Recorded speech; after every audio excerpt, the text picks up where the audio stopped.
Okay, well, let's jump into the power moment for today.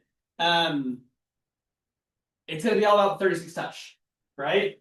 This right here, in my opinion, is the fundamental piece of a business. This is what makes it so that you change from being in the rat race of having to pick up the phone every single second to do expireds and whatever you're chasing for new business to having some longevity in what you're doing, right? This is that piece that where I really feel like it kind of goes in. So I kind of want you to think through one of the big things we have up, quite a big, right? Like think big, aim high, act small, right? Whatever. Like every time it's a little, but think big, act bold, start small is what I was wanting to go with because if we think of the 80-20 principle, right? Focusing on the 20% that matters. I'm going to go through a lot of different things that you can pick and choose from. The reality is, I still, even with the 36 touch, I want you to think of what's the 20% that you should be focusing on. And if you're not doing that, don't go out and do the 80%. That makes sense? Because there's a lot of pieces in this. I'm going to give you a lot of options and a lot of things. But the reality is, of the 36 touch, there are touches that are more important than the whole gamut of things. Okay? Awesome. So this right here, right? Leads, listings, leverage. First, you got to think a million, earn a million, net a million, receive a million. And then you have your circle of value, right? The value is what's your value proposition, your database, and your service plan of how you're going to be helping them out is very much an important aspect on building what you're wanting to grow. So with lead generation, right? I mean, I love roller coasters. I do not love roller coasters in real estate, where you're having a lot of commission and no commission, and a lot of commission and no commission. Because this is a conversation I have a lot with when I'm coaching agents in general. Is you get to a point where you're having a lot of deals, you're on a high, you're like, this is amazing.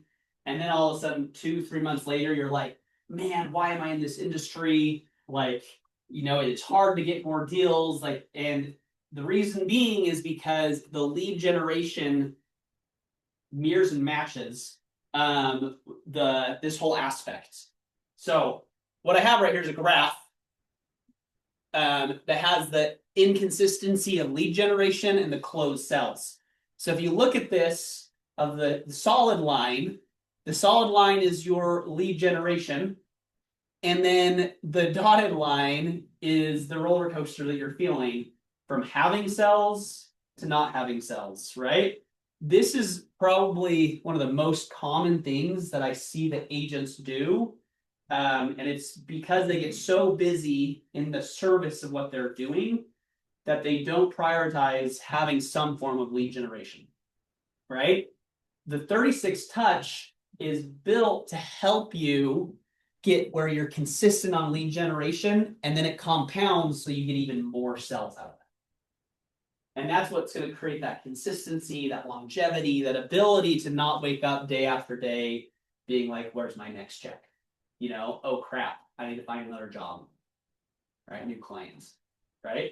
This is what will help make that a lot easier, better in any market, right? Right now, we know that you have to make sure that you're talking to even more people in order to get the same amount of deals than in 2021, right?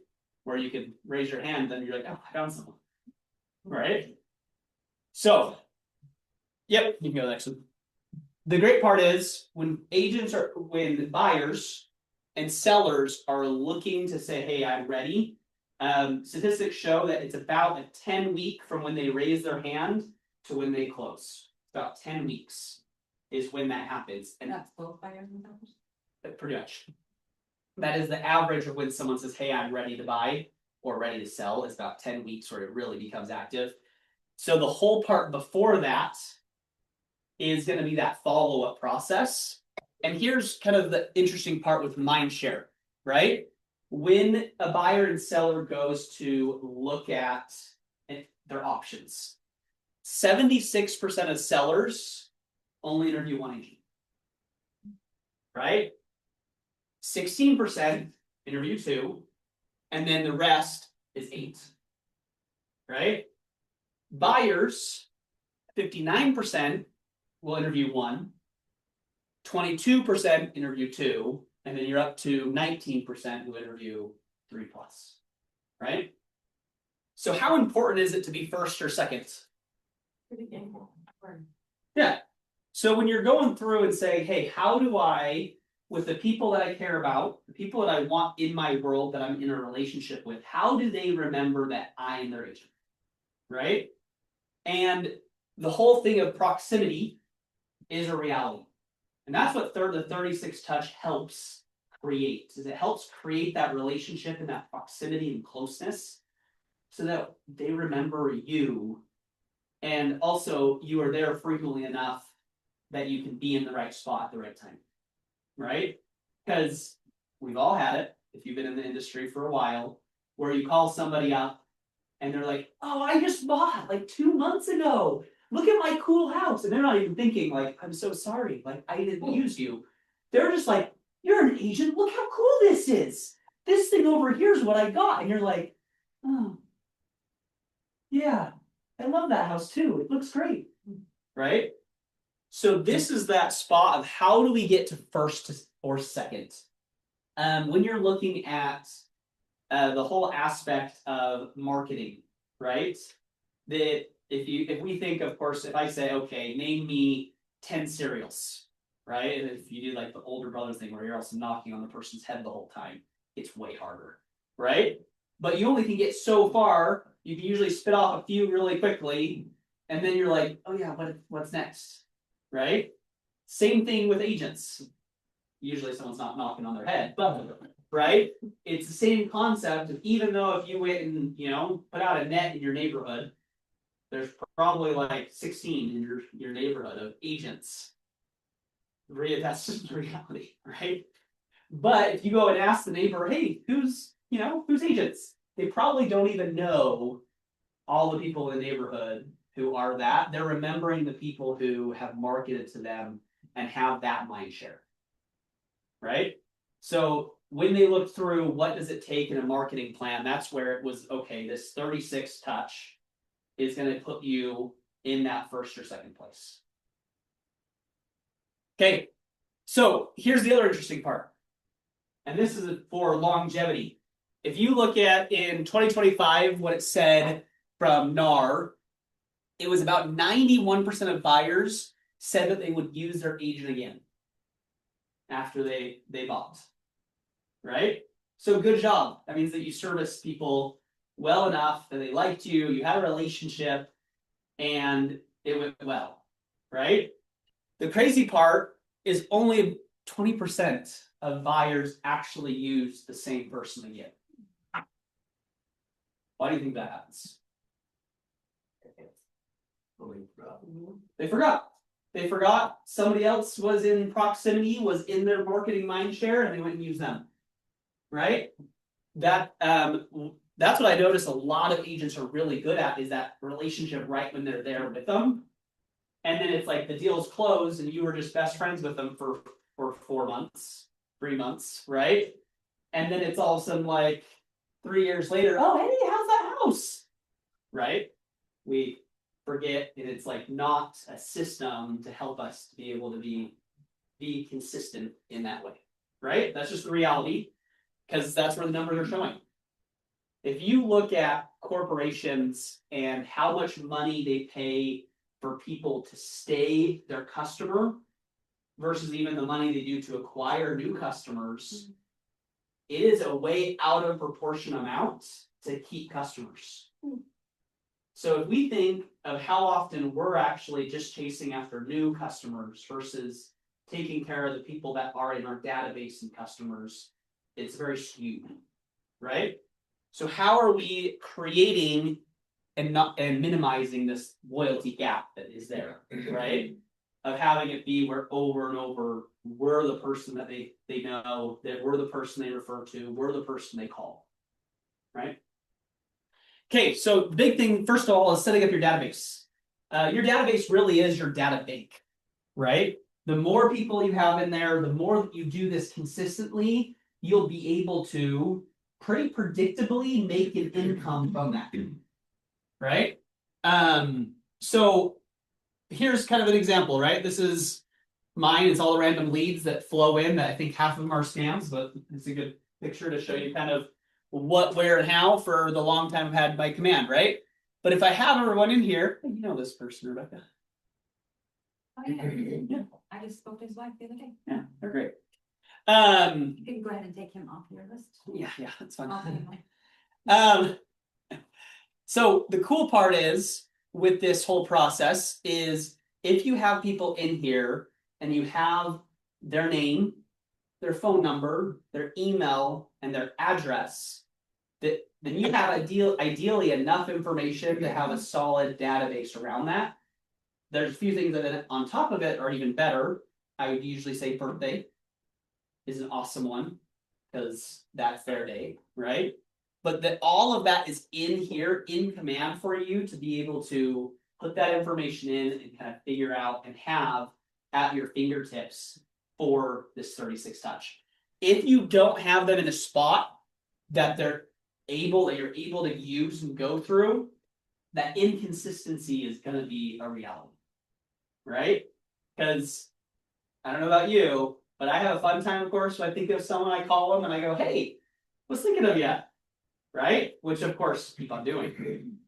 At the same time, I don't think I think of my 400 people often enough, that I would go, oh, hey, if I call it, if I just think of it and I call and that's my system, you're not going to have all of those people, right? You don't have the ability, most likely, in your mind to say, I know all 400 people have been touched and communicated consistently, right?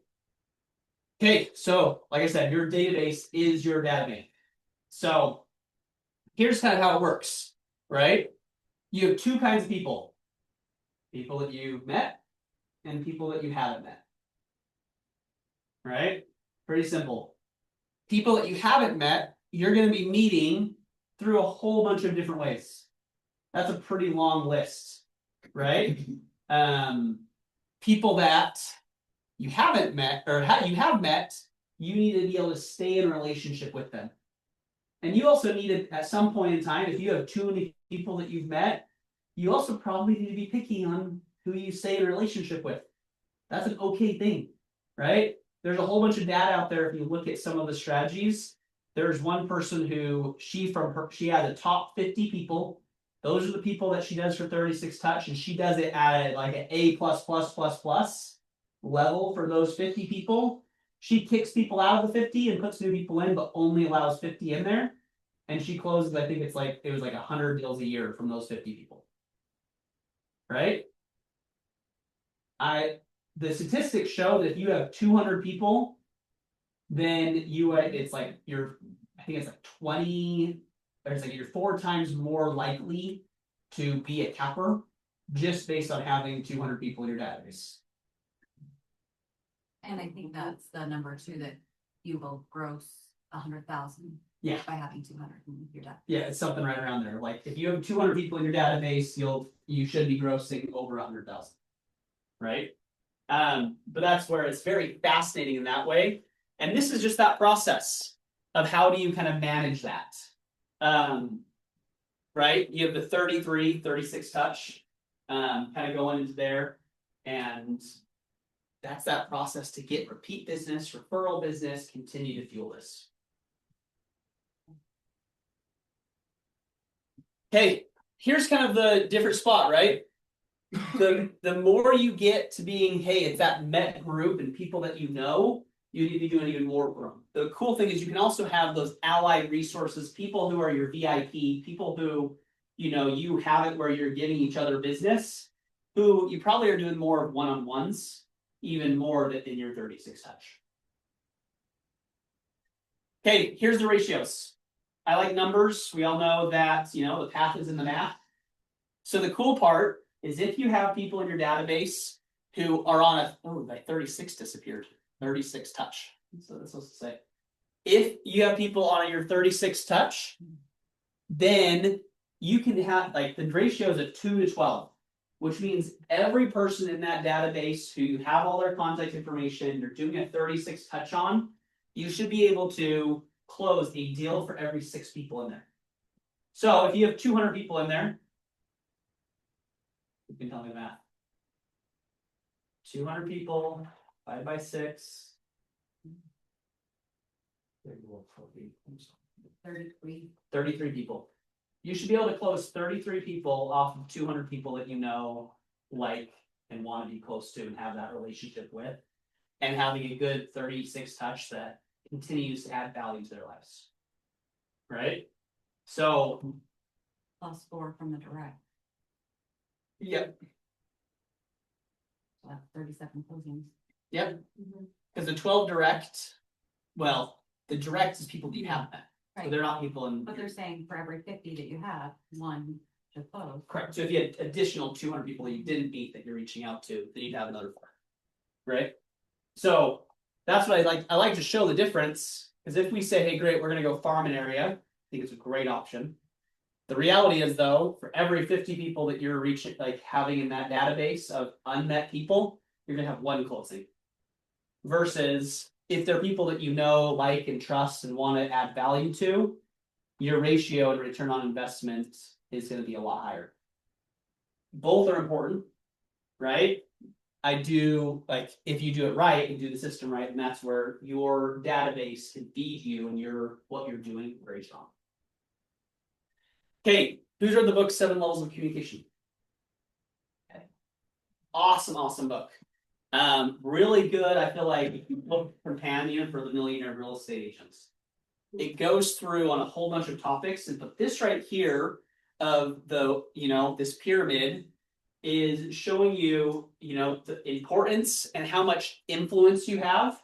These first 3, 1 through 3, they would consider in the influence zone, where you are influencing each other because you're having one-on-one meetings, you're seeing each other at events, and you're having that phone call, right? Handwritten notes fall in the middle, which is kind of interesting. The 5, 6, and 7 is not in the influence zone, but in the informational. So if you're doing electronic communication, digital mail, or advertising, that's going to be better, not usually to build the relationship and having that influence, but showing what you're doing and that you're a resource. So when you're looking at your 36 touch, the big thing to look at is, okay, right, where am I at? What's the gap to get to minimum of 36 or more? I realized when I've coached a lot of teams on their 36 touch, a lot of them end up being between like 50 to 70. Actually, like if you actually are like, what does that look like? But 36 touch is a good metric and benchmark to be basing things off of. So, right? I would say if you were going to start anywhere, it's your 4 phone calls. Right? 4 phone calls a year, once a quarter. How do you go out there that is in the influential zone? So if I was going to say to build that rapport and have people remember, and if I think of the 80-20 principle of what touches are most important, this right here is going to be up there in the easiest that you can do on a wide scale. Right? You can call 200 people a quarter and build a relationship. At the same time, because you can't do that as easy on a one-on-one with 200 people. Like, I don't think over a quarter I have enough lunch dates that I could go on, right? So what does that look like? But phone call is one of those ones that I'm like, if you have no starting point at all, this right here is that first one that you're going to be adding to your 36 touch. The method that I would go off with this, there's a handful of ways, but one that I really like is the DTD2. Ultimately, what that is you have the alphabet, right? A through Z. And it's ultimately, if you look it up, you can find and they've paired it in a certain way. But you go off of last names and they paired it with 2 alphabet letters for every week. Like A and W. Yep, A and W. E. Yep, V and E. There's a whole bunch of them. What I've done is in my database, I've tagged anybody in those categories, so I don't even have to think about it. I don't have to go, type in names. I just click, I want the A and W tag, and now I know, I have 17 people to call this week, right? And then I just follow that schedule. I have it so it's every single week. I know, hey, I got to talk with these people, right? You do it by week too. You say AW is on week one, and that's another tag, or? Correct. Well, I don't usually have week one. I usually what I'll do is I'll have, I have my whole schedule. And then you just go to the next one. I have it printed off. You open it off. Okay, sweet. That'd be awesome to bring it down. Yeah. So I don't think I put that in here. I probably should next time put the DTD2 schedule on here and think of that. But that's where phone calls are gonna be that first step. And using your database to make it where it's very easy, because I love it when I'm like, oh, this week is A&W is a good example, but if it's A&W, all right, it's pretty easy for me to know how many, and looking and saying I only have 16 people to call. It's not very pretty, right? That's one of your 5 days of lead generation, ideally. You should be able to call all of them, leave voicemails, reach out to them. If they don't answer, either leave a voicemail, or if you have extra time, do a video and say, hey, I was, thinking about you, I know I missed you, or a voice memo. I've been loving voice memos. Like, those have been great, just to be like, instead of like because then they usually will send a voice memo back, or they'll just text back, and I'm like, good, I now had some communication. That right there is that contact. Because a voicemail, I feel like sometimes just makes it off into the ecosphere, which is fine. And, even if a voice memo, like, it's totally fine if they heard me, they connected, they didn't have time. That is 100% fine. I don't know how many people over the years have been like, hey, I'm so sorry I haven't gone back to you. And I'm like, yeah, I gotta be, it's been 4 years. Right? But they're like, but I'm now ready to buy. And because I was leaving them voicemails and communicating and adding things, inviting them to events, they said, hey, I'm actually reaching out. Doesn't mean I get all of those, but now I had a chance to get those even higher than them just seeing that I'm, a pretty face on social. That's what I So, was gonna say. I know, it's good. So, okay, sweet. This is, if you're here, you can kind of look at this, but it's easy. And there's a whole bunch. If you even just type in DTD2, it will have it, and you can pick whatever. Because there is how the alphabet works, it works perfectly to give you 4 quarters. It's amazing how it lines up. Really simple in that way. That math thing again. Math thing, right? Okay, the next one, right? You had 4 phone calls. Another good way, and you can pick, but it's like 4 events, right? Events are an easy way for you to talk with your people, to be able to have an excuse to add value, to invite them to something. The percentage is very low. You call someone up and say, hey, I have a cool event and I want to invite you to it. Do you think you can come? They're like, oh, well, let me see. And it actually is pretty often that they can't, which isn't a problem, right? If you now see them at the event, boom, bonus. You got more of a one-on-one. You got to say hi. Hey, enjoy. I'm adding value to your life. If you don't, you talk to them, right? I mean, ideally, after you said, hey, they say no, you don't go, oh, too bad. Bye. Right? Maybe have a conversation, still build a relationship and have that kind of a conversation. But that's this one of 4 events. The great part is, one of the things that our office does really well, and Rebecca's in charge of this with the ALC, and I know a lot of you are on that committee, is we actually help you with 2 a year, right? This year, we already have Death by Chocolate all scheduled, right? So that's an easy one to latch onto and say, hey, I'm going to make that happen. And then I'm guessing we're doing the same one again this year, which the pumpkin patch event is a phenomenal one that we'll do more closer to 3rd quarter, right? So reality is, you have to, if you were going to say I'm going to do 4 events, you got to think of what your other 2 are. We also purposely make the Death by Chocolate adult only, where the pumpkin patch is family friendly. Correct. That way you can get a more interactive with the people that are buying and selling versus a family event where they can just enjoy some fun family night. Correct. And that's where you have to be strategic and kind of be planning and picking and choosing. For the longest time, I booked movie theaters. Like, me and my wife had a running joke that if I didn't buy the whole movie theater, then I didn't see movies. Right? That was my way. So like, I haven't watched most of the Marvel movies lately because I haven't been booking the movie theaters. Right?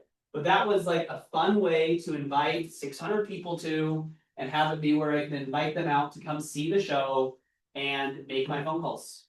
I've seen a lot of agents who will lock arms and say, hey, I want to do a movie theater. You want to do a movie theater. I don't want to pay for 600 seats, right?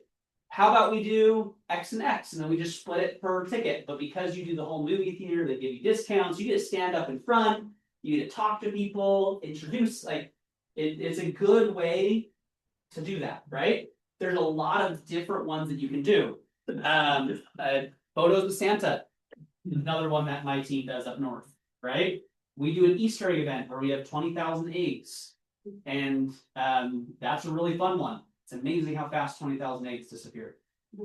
Like 32 seconds. it's fast. Yeah, we blow that timer and we're like, oh, done. Well, it's good seeing you guys, right? It's fun. But those 4 events give you not only an excuse to continue to add value, continue to show up and be there for your people, but what does that look like? You could even do more if you wanted to say, I'm going to do micro events. If you listen to one of the podcasts from the MREA, they talk about one of the person's strategies is every month they do a neighborhood micro event and they invite all of their people to every single time, and it's just who shows up, but that's their whole thing. They're like, we have the perfect yard for it, so we have our bounce houses, this and that. We always have a few of the neighborhood teenagers who kind of watch the kiddos so that all the adults could be over here just mingling. But he's like, I create and now dominate my neighborhood with this micro events, right? Lots of options with all of this. This is where what I'm showing you, of course, is the overall view of what does it look like and how do you want to do it. But then creating your own is going to be that part and that flavor that you have to figure out depending on what your strengths and weaknesses are, right? Okay, another good one is 4 handwritten notes. In Ignite, we teach you the 4x4, right? So that is going to be 10 calls, 10 new contacts a day, 10 people added to your database, 10 handwritten notes a day, and 10 houses viewed online, right? Those 4 things will, I'm very strong opinion. If you do those 4 things, no matter what area of your business is in, you'll have a successful business, right? There's a reason why Ignite teaches it. It's not just the, hey, giddy on up, be an agent. This is the foundational piece of you doing and making things. These 4 handwritten notes are an awesome way for that extra touch, that extra thing. You make a call, you do something, you write down that handwritten note.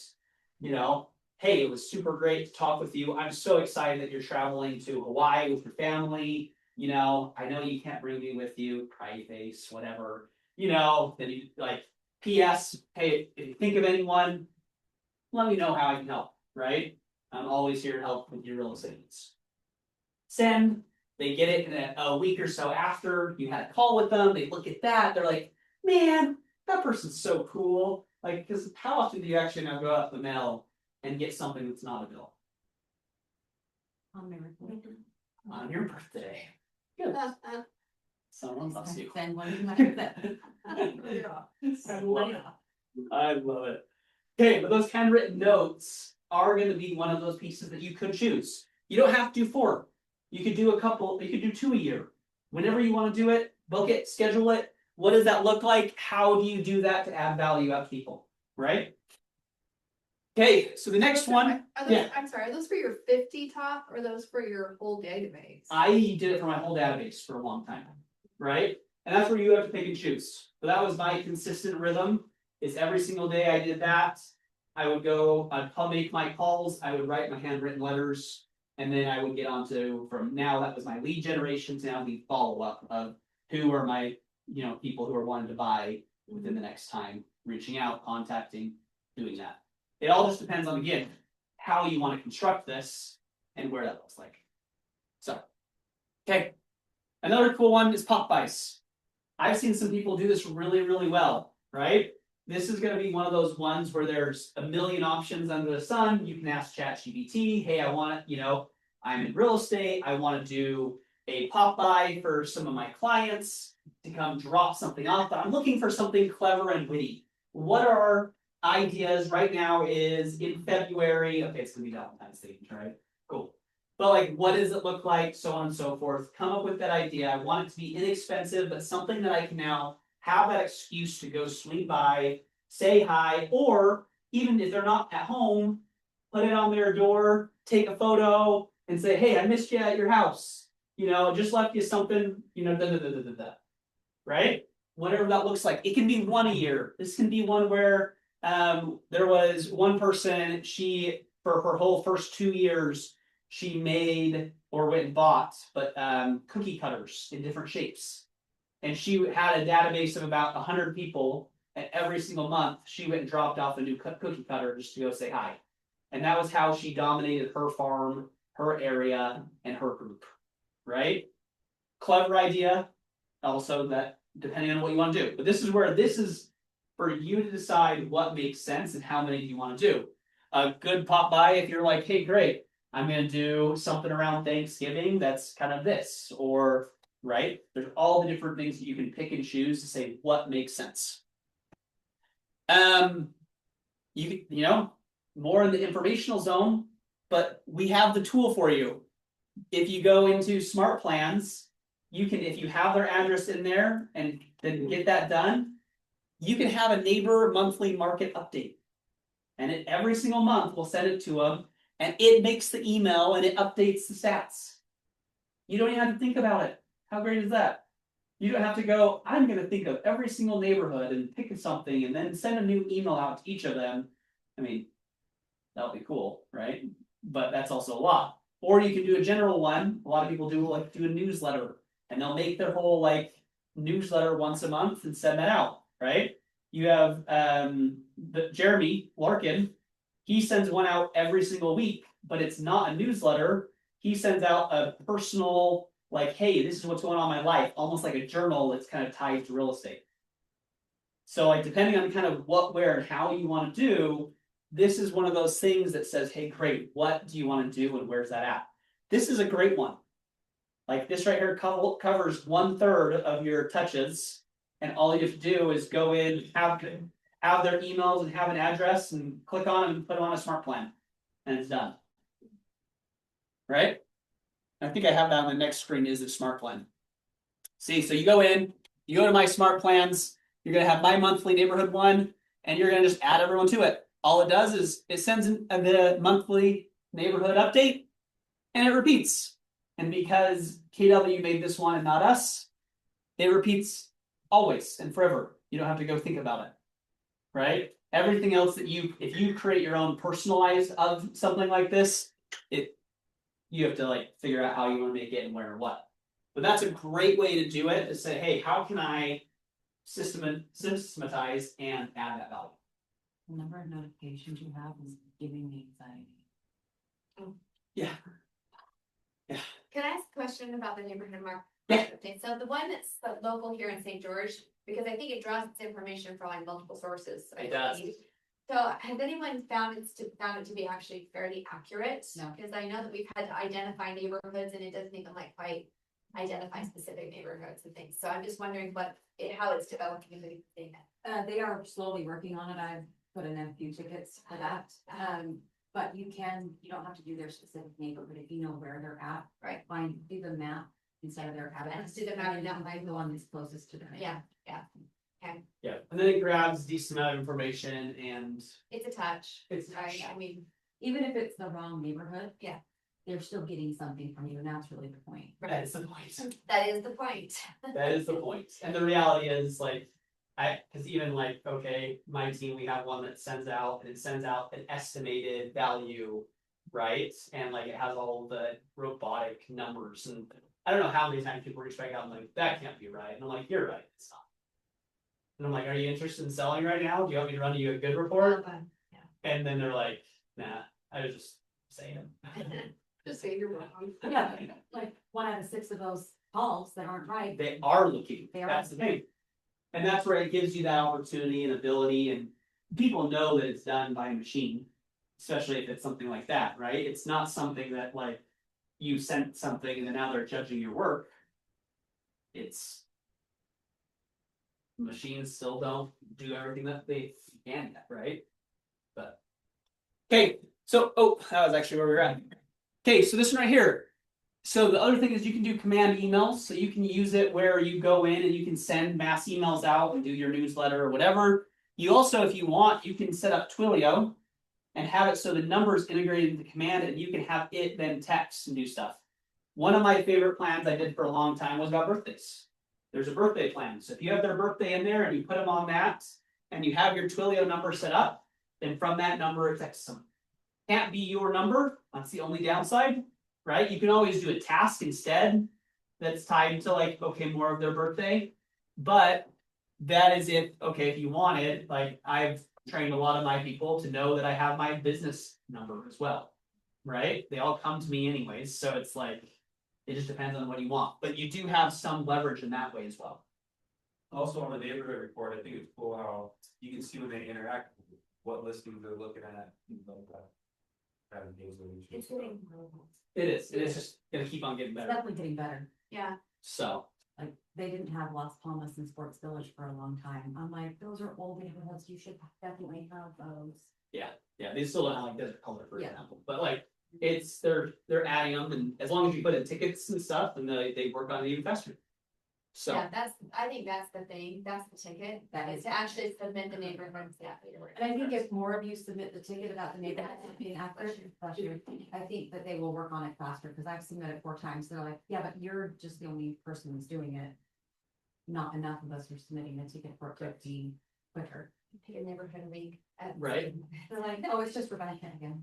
So. Sign it out. Yeah. so this is an example, right? This is a 36 touch just from the book. And it's like, okay, great. You could do that. You totally don't have to, right? One thing I've seen with, I know I mentioned the DTD2 with phone calls. A lot of people also have it be where the DTD2, you have 2 letters that you're calling and then a different letter a week that you are social messaging. Yeah, and I had mine for texting. Yep. So it's like if you now went to Facebook and said, hey, da, da, da, da, or just whatever, just made that quick comment, not on their post, but whatever you want, right? But now you're having another interaction. All of this is going to be something that you want to build, customize, and have so that it's a systematized thing for you. Again, prioritize though, if you're going from ground zero or wherever you are at, what's the next right move? Not go do it all tomorrow. Right? What is that most important thing? If you're not doing the phone calls, that should be the system that you put in place. One at a time. Right. If you have phone calls in place, then what is the next right big block? Right? I would not recommend going and doing a blog post every single, week out to all of your people. And maybe, but like that probably is not the best 20% of your time compared to a phone call. So what makes sense for you to do? What does that look like? I think it's great to plan the whole thing, but then pick and say, hey, I'm going to get this system going and just have it going, and then do the next thing. Okay, the great part is then you can go from the 36 touch and use social media, be consistent in that way, and in some ways take your 36 touch to a 365 touch. Oh, gosh. Right? The reality is, I think social media is an awesome tool and it builds on the foundation of the 36 touch. I don't think it should replace it, or you should imagine that it replaces it. Because the reality is the 36 touch gives you broad scale authority to a good amount of people. The 36 touch is where you're going to build those relationships for a group of people that are going to be your advocates in that way. Putting them together is where the power comes in play, right? Putting them together where you have the 36 touch, you're helping those people, you're adding value, and then doing some more and more social media, whatever version that is going to bring that to light for those people and probably take it where if they got you 36 times somehow, now you're maybe at 50 or 60 because they saw you here and there. Make sense? Okay, so that's kind of the social media. So here's an example, another one, right? All right, 12 direct touches, 24 indirect touches, however you want to do that. Over 12 months for your database, not strangers, right? Examples of touches, right? use it, make it practical for wherever you're at, like when I taught this in Cedar City, right? I wanted it to be Cedar City specific for them. So you'd want it to be specific for here, if you are here in Washington County, right? If you like those kind of things. But the big thing is consistency is greater than creativity. Like you can be creative and do one thing of value, and people are gonna be like, that was really cool.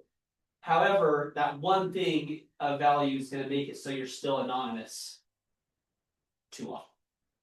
So yeah, so consistency beats creativity, right? Figure out how you're gonna be consistent, what that looks like. What I did is I built for this is basically a prompt.